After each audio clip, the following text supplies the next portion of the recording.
Eh bien, soyez les bienvenus sur le plateau télé des JFR 2020. À mes côtés, le président de cette édition, le professeur Alain Luciani. Bonsoir. Bonsoir. Professeur, vous êtes donc le président des JFR 2020.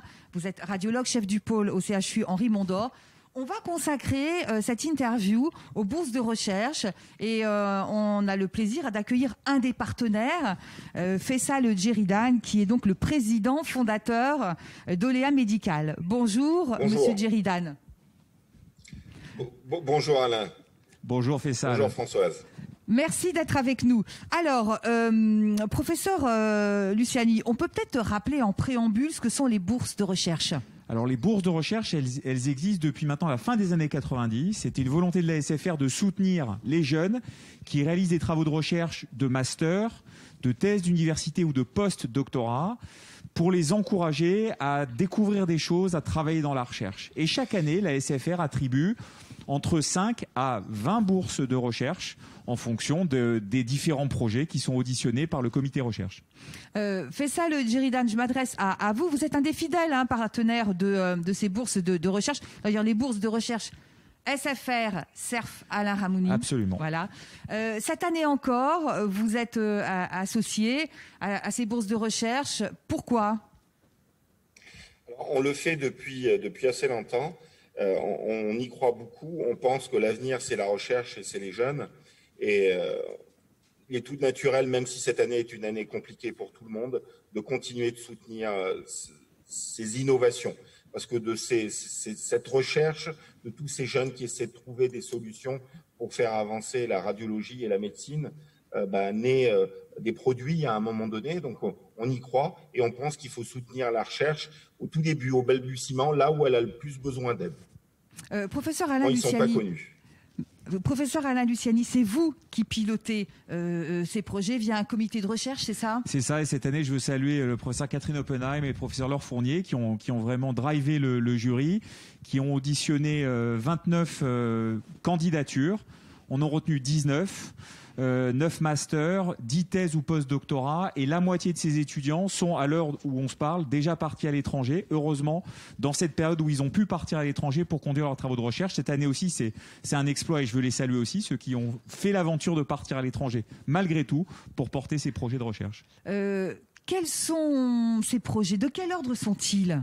Écoutez, ils sont très variés et c'est ça qui fait la richesse, et c'est pour ça que les partenaires comme Olea Médical sont extrêmement importants, parce qu'ils le font sans avoir connaissance a priori des projets qu'on va défendre. Ils font confiance à la Société française de radiologie pour choisir des projets qui sont en phase avec ce qu'il faut faire pour les patients. Donc on a eu des projets sur de l'intelligence artificielle, on a des projets sur de l'amélioration de l'analyse d'image ou du développement de technologies, notamment en scanner multi-énergie, et puis il y a eu des projets sur la radiologie interventionnelle. On couvre vraiment tous les champs. Faisal Djeridan, je le disais en préambule, vous êtes le président fondateur d'Olea Médical. Vous pouvez peut-être effectivement nous rappeler le champ de votre activité. Absolument. Donc, j'ai fondé Olea il y a 12 ans maintenant. Olea est une société, on est un éditeur de logiciels en imagerie médicale, donc d'aide au diagnostic. Mais depuis quelques années, on appartient à la famille Canon. Je m'occupe de l'innovation au sein de l'IRM au sein de Canon, donc au Japon. Et aujourd'hui, on fait toute la chaîne. Donc, on fait l'acquisition des images jusqu'au post-traitement. Et il y a des sujets, des nouvelles techniques d'imagerie qui naissent, telles que le CEST, par exemple, l'imagerie sans contraste, etc., etc. Et c'est des innovations qui naissent pas en quelques mois. Il faut des années, parfois 5 ans, parfois plus. Et soutenir justement ces bourses de recherche, sans forcément savoir de quoi il s'agit, cette neutralité nous permet d'avoir l'opinion de nos collègues chercheurs en imagerie, et savoir dénicher, on va dire, l'avenir, savoir ce qu'il faudra développer pour demain. On le fait à travers ces bourses-là. Alors aujourd'hui, on n'a pas de retour direct ou financier ou quoi que ce soit. C'est vraiment de l'aide, et on verra bien ce que ça donne. On sème et on verra bien. Alain Luciani, vous êtes en première ligne, je vais dire encore plus que d'habitude, depuis mars dernier.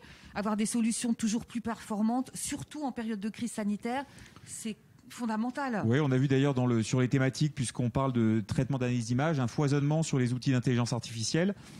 Vous savez que j'insiste beaucoup moi sur le côté aussi humain de prise en charge et que je suis convaincu que à côté de ces logiciels et ces innovations technologiques, il faut encore plus expliquer aux patients comment est-ce qu'on est arrivé à un diagnostic. Je crois qu'il y a une demande d'explicabilité des logiciels, des solutions.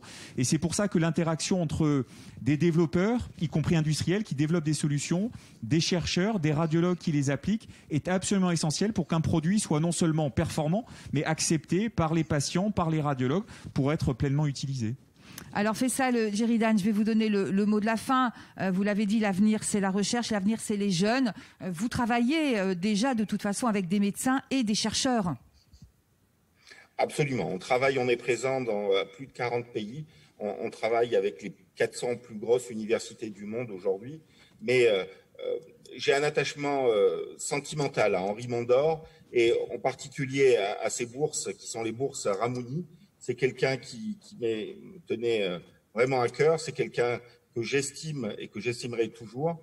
Hélas, il n'est plus parmi nous aujourd'hui. Et au nom de sa mémoire, vu que c'est quelqu'un qui aidait beaucoup les jeunes, je suis content qu'on continue de faire la même chose et de soutenir à travers les bourses Ramouni l'innovation en imagerie médicale. Parce que c'était un visionnaire et c'est quelqu'un qui poussait beaucoup sur l'innovation et la prise en charge des patients de la meilleure façon qu'il soit.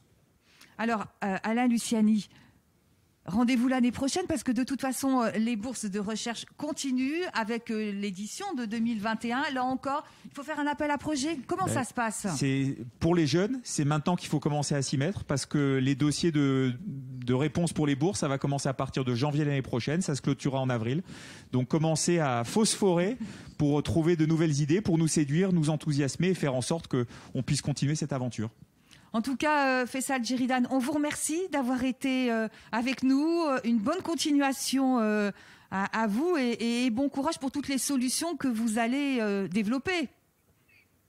Merci beaucoup à vous. Je vous souhaite une très bonne santé. J'espère, Alain, que l'on se reverra bientôt physiquement et passer de belles JFR.